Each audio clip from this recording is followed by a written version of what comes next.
d'accord avec moi que depuis plusieurs semaines, j'insiste sur l'importance d'avoir une réserve de cash comprise entre 10 et 30% de la valeur totale de ton portefeuille. Eh bien aujourd'hui, on va voir ensemble si c'est pas le bon moment pour commencer à penser à appuyer sur la gâchette.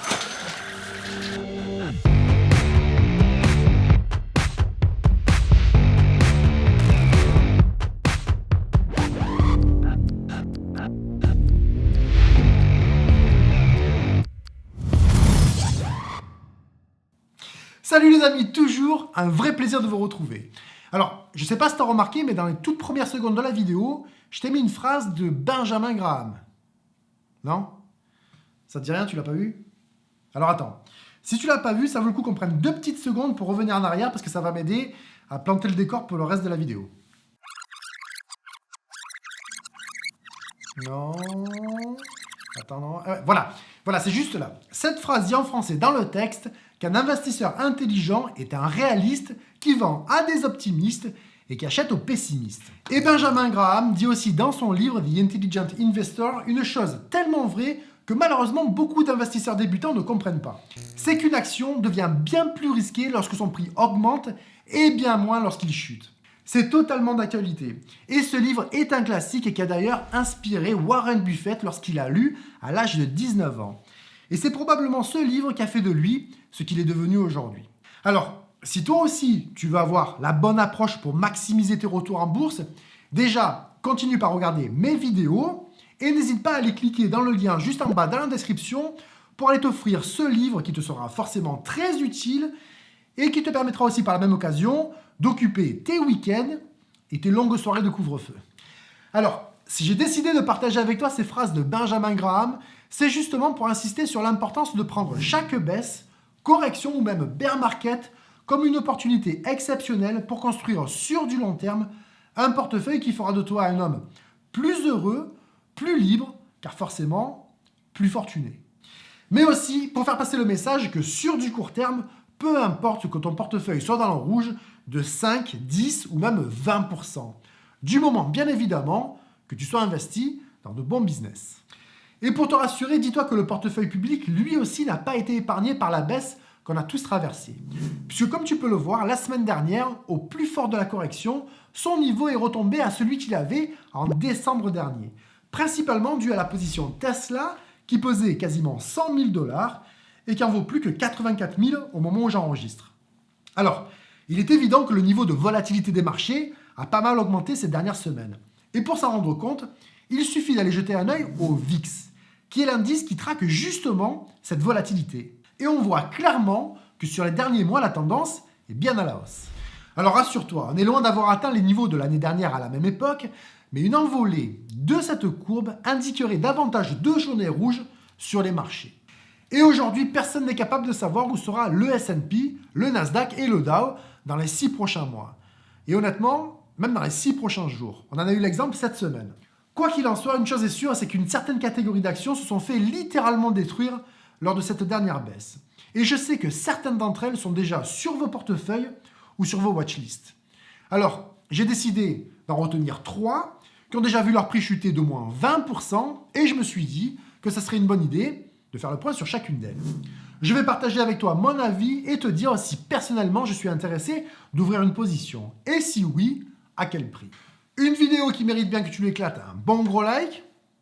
C'est le retour de la pastèque. Je sais qu'elle t'avait manqué. Et aussi que tu t'abonnes si ce n'est pas encore déjà fait. Et n'oublie pas la cloche. C'est super important.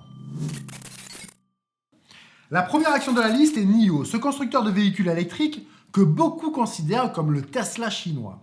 Son cours a connu une chute quasiment en cascade de plus de 40% pour ensuite rebondir en milieu de semaine. Alors, à ce stade, personne ne peut savoir si on est reparti pour signer de nouveaux records ou alors pour replonger davantage. Mais une chose est sûre, c'est qu'une action NIO t'aurait coûté au mois de janvier dernier 67 $ et au moment où je prépare cette vidéo, tu pourras te l'offrir pour environ 45 $. Et après une telle correction, il faut se poser les bonnes questions. Et la première est de savoir si la valorisation de NIO est maintenant un peu plus intéressante. Et pour ça, normalement, on jette un œil au PE ratio. Mais là, vu que l'entreprise ne fait pas de bénéfice, cette valeur n'est pas disponible. Donc, dans ce cas, il faut se tourner du côté du Price to Sale Ratio, qui est un rapport qui va te permettre de savoir combien tu payes une action, non pas par rapport aux bénéfices que génère l'entreprise, mais par rapport à ses revenus. Et cette valeur doit généralement être comprise entre 2 et 5 pour être considérée comme bonne, et inférieure à 2 pour être considérée comme excellente. Avec NIO, on est à 26. Donc, on ne peut pas vraiment considérer que l'action soit actuellement bon marché. Et certains sites estiment même que la valeur intrinsèque de NIO est à moins de 10 $ par action. Ce qui voudrait dire que NIO serait au moment où j'enregistre surévalué de 319%. Mais tout ça, je te rassure, ne tient pas vraiment compte de la croissance à venir. Et si on en croit les estimations, l'entreprise en est encore sous la pédale, avec une augmentation de leurs revenus estimée à plus 107% pour cette année et plus 64% pour 2022. Alors, NIO est forcément une carte très intéressante à jouer si tu souhaites investir dans le secteur des véhicules électriques. Un secteur, comme tu peux le voir, qui est en perpétuelle augmentation depuis plus de 10 ans. Et NIO te permettra également de viser principalement le marché chinois, qui représente plus de 45% du total des ventes des véhicules électriques dans le monde. Alors, même si le marché chinois est très concurrentiel avec des entreprises comme XPeng, Li Auto ou BYD, NIO est à mes yeux celle qui a le plus de chances de réussir. Premièrement, parce qu'ils ont le soutien de géants technologiques chinois comme Tencent qui possède plus de 16% de l'entreprise. Et aussi, ils ont le soutien du gouvernement chinois. Et ça, crois-moi, c'est toujours un plus de les avoir de son côté. On a vu ce qui s'est passé récemment avec le fondateur d'Alibaba, Mr. Jack Ma, lorsque tu n'es pas dans leur petit papier. Alors, personnellement, je pourrais éventuellement être intéressé de me positionner sur NIO. Mais pour ça, il faudrait que son cours baisse davantage. 25 $ est mon price target. Afin de m'assurer ce qui serait pour moi le meilleur rapport risque-récompense. Je vais t'expliquer pourquoi. Il faut savoir que le problème principal avec les actions chinoises de côté sur les marchés US, c'est que lorsque tu les achètes, tu ne possèdes pas une réelle part de l'entreprise, comme lorsque tu investis dans du Facebook ou du Apple par exemple. Non, avec ces entreprises, tu seras propriétaire de ce qui s'appelle une VIE, un acronyme pour Variable Interest Entity, ou en français, une entité à intérêt variable. Une structure souvent basée aux îles Caïmans, qui permet de contourner la restriction de la loi chinoise qui interdit aux étrangers d'être propriétaires d'actifs chinois. Et ça, forcément, ça crée un petit problème de confiance. Donc, il vaut toujours mieux s'assurer d'acheter tes actions au meilleur prix. La deuxième action de la liste est Palantir. Cette entreprise spécialisée dans l'analyse de données a vu son cours s'envoler de presque 400% juste après son introduction en bourse fin 2020, pour passer, écoute bien, de 9 $ à plus de 45 $, et ça, en 3 mois seulement. Mais le soufflet, comme tu peux le voir, est en train de retomber, car depuis fin janvier, son prix a chuté de presque 45% pour rejoindre la zone des 20 $ au moment où je prépare cette vidéo.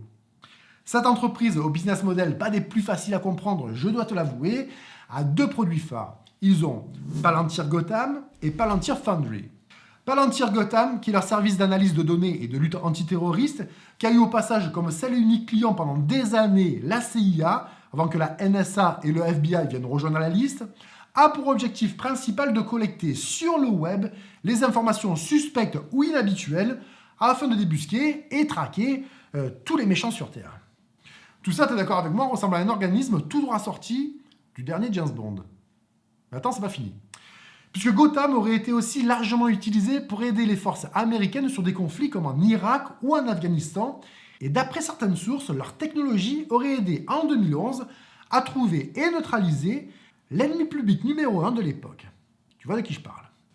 Ensuite, il y a Palantir Foundry, qui est leur secteur réservé aux multinationales comme JP Morgan, Fiat Chrysler, Airbus, BP et plus récemment Amazon, qui sont les clients les plus connus qui ont choisi d'utiliser Palantir Foundry afin de protéger leurs données et d'optimiser la qualité de leurs produits tout en augmentant leur niveau de productivité. Et tout ça est rendu possible par la collecte des données de l'entreprise qui seront ensuite interprétées par la technologie Palantir qui repose plus ou moins sur l'intelligence artificielle. Alors là, c'est plus James Bond, mais c'est carrément un scénario de film de science-fiction. Et honnêtement, ça me plaît bien. Alors, Maintenant, reste à savoir ce que vont nous dire les chiffres. La croissance est là et bien là, puisque les estimations donnent 35% d'augmentation de leurs revenus pour 2021 et 31% pour 2022. Et ce paramètre doit forcément faire partie de tes vérifications avant d'investir dans une growth stock comme Palantir. Les revenus eux aussi sont en augmentation, ce qui est une très bonne chose, puisqu'ils sont passés de 595 millions en 2018 à plus d'1 milliard en 2020. Par contre, pour ce qui est des bénéfices, c'est pas terrible, puisque l'entreprise a perdu 580 millions en 2018 et 2019 pour dépasser le milliard de pertes en 2020. Alors, je te rappelle au passage que sur Yahoo Finance, comme sur de nombreux autres sites boursiers, les chiffres indiqués doivent être multipliés par 1000. C'est un détail qui compte et qui va pouvoir nous éviter certains malentendus. Alors, maintenant reste à savoir si l'action Palantir a une valorisation intéressante après la chute de son cours de plus de 40%. Son forward PE 217 et son price to sale ratio de 41 annoncent la couleur. Cette action n'est pas vraiment bon marché. Mais là encore, tout dépend de ton niveau de confiance sur du long terme dans cette entreprise et dans leur capacité à éventuellement révolutionner la sécurité internationale. Personnellement, je suis très intéressé d'ouvrir une position dans cette entreprise James Bond. Et elle pourrait rapidement venir rejoindre la liste des autres actions présentes dans le portefeuille public. Et d'ailleurs, ça a failli être le cas lorsque son cours a atteint la zone support des 23 $.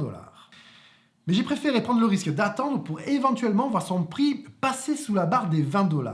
Et si ça se produit, j'injecterai alors 4 000 € en espérant que la baisse se poursuive jusqu'à atteindre 15 $, afin de me permettre de construire une position d'environ 10 000 €. La troisième action de la liste est celle qui a le plus souffert ces derniers mois, puisque son cours a perdu plus de 60% pour passer de 70 $ à moins de 25 $.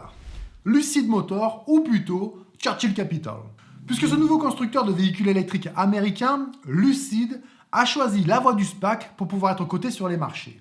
Un SPAC, c'est l'acronyme de Special Purpose Acquisition Company, ou Société sans activité opérationnelle en français. Et pour faire simple, c'est une coquille vide qui a pour seul but de collecter des fonds par le biais d'une introduction en bourse lors de l'acquisition d'une autre société. On appelle ça aussi un blank check company, ou une société de chèque en blanc. Et pour preuve, lorsque tu vas sur Yahoo Finance et que tu tapes CCIV, qui est le ticker de Churchill Capital, tu n'as absolument aucune info. Pas de PE ratio, forward PE ou price to sale ratio. Et pour ce qui est du compte de résultat ou du bilan, alors là, c'est carrément la page blanche. Normal, puisque cette entreprise n'a aucune activité opérationnelle. C'est d'ailleurs la définition même d'un SPAC. Et ça, c'est la première chose qui me dérange avec Lucid. Alors, si on oublie le SPAC et que s'intéresse uniquement à Lucid Motors, il faut savoir ce que nous propose cette entreprise et qu'est-ce qui pourrait nous pousser à y investir une partie de nos économies. Et lorsqu'on va sur leur site, la première impression est plutôt bonne. Un nouveau constructeur de véhicules électriques à l'image plus que luxueuse, qui annonce des performances vraiment intéressantes. Regarde ça. 1080 chevaux, 517 miles d'autonomie, ce qui fait plus de 800 km, 20 minutes de charge uniquement pour faire 300 miles, soit environ 500 km, et un 0 à 100 en 2 secondes 5. Et le choix des modèles est tout aussi généreux que les performances annoncées. Même si pour moi, ils se ressemblent tous plus ou moins. Tu as le R Pur, le R Touring, le R Grand Touring et le modèle grand luxe de la gamme qui est le R Dream Edition. Ah oui, j'ai oublié de te parler des prix. Eux aussi sont super généreux. 70 000 $ pour l'entrée de gamme, 97 000 pour le Touring, 131 000 pour le Grand Touring et plus de 160 000 $ pour la Dream Edition.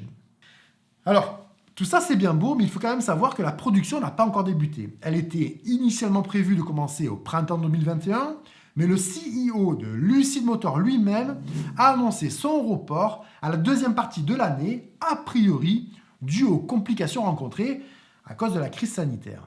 Bon, alors maintenant qu'on y voit un peu plus clair et qu'on sait que le cours de l'action a perdu plus de 60%, est-ce que, personnellement, je serais intéressé d'investir dans cette entreprise ? La réponse n'est pas vraiment. En tout cas, pas à ce stade. Et je vais te dire pourquoi. Premièrement, je le répète régulièrement sur cette chaîne. Lorsque tu décides d'investir ton argent durement gagné, on doit le faire en sachant qu'une action, ce n'est pas uniquement 3 ou 4 lettres, une courbe et un prix. Non. Derrière chaque action, il y a un business et ton argent doit être investi sur les fondamentaux de ce business. Je vais te donner un exemple concret, sûrement ridicule, mais qui va te permettre de te projeter. Si demain, le propriétaire de ton épicerie de quartier vient taper à ta porte pour te demander d'investir dans son affaire, car il a pour projet de s'agrandir. Tu es d'accord avec moi que même si tu as beaucoup de respect pour lui, tu ne vas pas injecter tes économies dans son business aveuglément et sans réfléchir. Tu vas forcément vouloir connaître, avant de te lancer, l'état de la santé financière de sa boutique en jetant un œil au moins à son chiffre d'affaires et à ses bénéfices, en espérant qu'il en ait. Ça te paraît sûrement évident, et bien pourtant c'est un réflexe que peu de personnes ont avant de mettre leurs économies sur une action. Le plus souvent, leur prise de décision est basée sur une histoire qui pour eux a toutes les chances de les enrichir rapidement. Soit c'est la société qui va trouver le remède miracle, soit l'entreprise qui va être capable d'envoyer Jeannot et sa famille dans l'espace, ou alors le prochain constructeur de véhicules électriques qui va pouvoir concurrencer Tesla. Mais tout ça, je dois te le dire, c'est pas investir. Le plus souvent, c'est faire un pari sur du vent qui peut au final te coûter très cher. Et une chose est sûre, c'est que lorsque j'ai construit mes positions Tesla, quand son cours était à 48 $ et que personne n'en voulait, ou presque, Elon avait déjà le modèle 3 en cours de production et le modèle S et X qui étaient déjà commercialisés. Et il suffisait simplement d'aller les essayer pour se rendre compte du potentiel de l'entreprise et de l'avancée technologique que Tesla avait déjà sur ses concurrents. Aujourd'hui, mon problème avec Lucid Motors, c'est qu'ils ont tout approuvé. Et investir à ce stade, c'est miser sur l'espoir qu'ils seront capables de réaliser toutes leurs promesses. Et honnêtement, même s'ils y arrivent, je suis plutôt sceptique. Car pour moi, à ce niveau de la compétition, le constructeur qui a toutes les chances de gagner la partie, c'est pas celui qui va sortir le modèle le plus luxueux à 150 ou 200 000 €. Non. À mon avis, celui qui gagnera la partie, c'est celui qui sera capable de mettre un véhicule électrique dans tous les foyers ou presque, en offrant un modèle performant, autonome et bon marché. Et aujourd'hui, celui qui est le mieux placé pour y arriver, c'est définitivement Tesla, avec son projet de Model 2. Alors que lorsque tu y penses, toute la concurrence en a encore à vouloir prouver leur savoir-faire en cherchant à construire des modèles que seule une élite pourra s'offrir. Voilà les amis, c'est tout pour aujourd'hui. J'espère que tu as apprécié cette vidéo. Si c'est le cas, n'oublie surtout pas de liker, de partager et de t'abonner si ce n'est pas encore déjà fait. Toi et moi, on se retrouve très vite, très vite. En attendant, prends bien soin de toi.